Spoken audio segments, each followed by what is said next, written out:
High school. How many of you have fond memories of high school?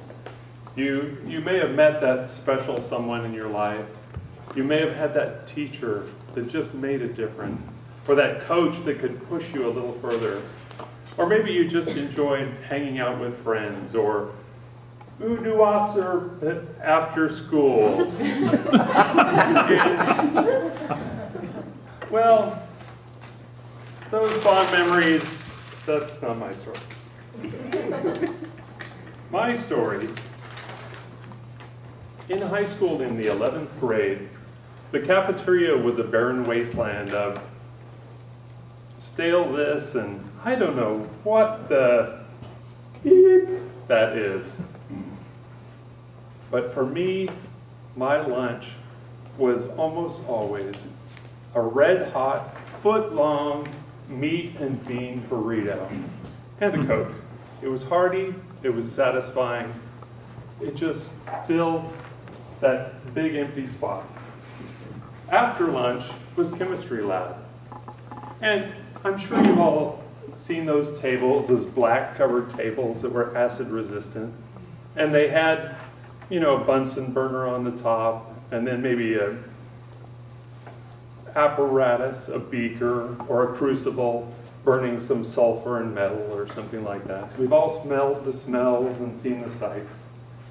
Well, one particular day, after my wonderful bean and meat burrito, I'm having a little distress. And I quietly back up to my desk and I relieve the pressure. And then I hear this big roar, and it feels like a fire dragon breathing down my back. And the whole class turns around and looks. And I just had to say, it wasn't me. As I'm putting out my shirt. Well, chemistry lesson number 1. What is intestinal gas made of? Primarily methane. And a secret, it's flammable.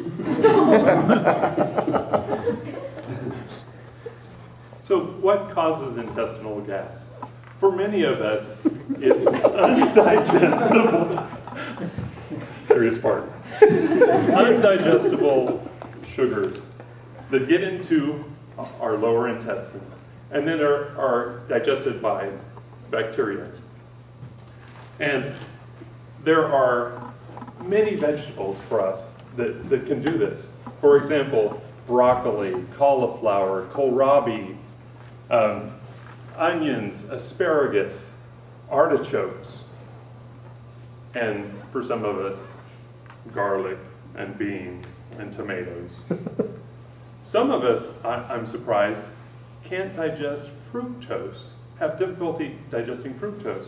So you could eat raisins or you know, figs or many, you know, sweet fruits, and it'll cause you terrible difficulty. And one thing that really surprised me, some of us are lactose intolerant. And that, some of us can't digest it, it goes down, and other things do digest it. And then, another thing that surprised me was artificial sweeteners. These pass through your system and provide 0 calorie to you, but there are other organisms that'll digest, like sorbitol, which is used in chewing gum, or mannitol, which is used as sweeteners in some medicines, etc. And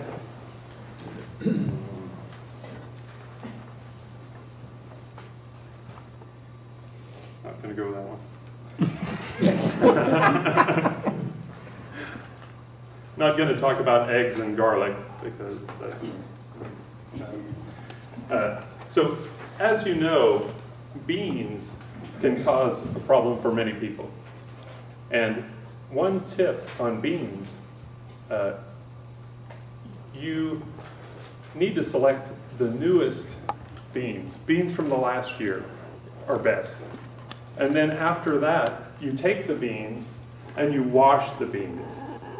And you throw away the water, and then you wash the beans again, throw away the water, and that'll take the undigestible carbohydrates and get rid of it. And so you'll have no problem. I'm sure you've heard that probably from your grandmother or aunt. But a nice southern tip from some of us who have relatives down in South Texas. Some of us have that holier-than-thou sister-in-law who never breaks wind. So, the bean recipe. You take the beans, you soak them in the water, you pour off the water, throw away the beans, put the water in the pot, boil it down to half, put more beans in, and make a chili or a soup. And then give it out and wait. And this is what I like to call Uncle Delbert's special double fart beans. And so, the answer to preventing what my wife calls the 7th leading cause of divorce is, for me personally, avoiding tomatoes, avoiding garlic, avoiding beans, and using a marital aid. Bina. So, if none of that works for you, blame it on the dog.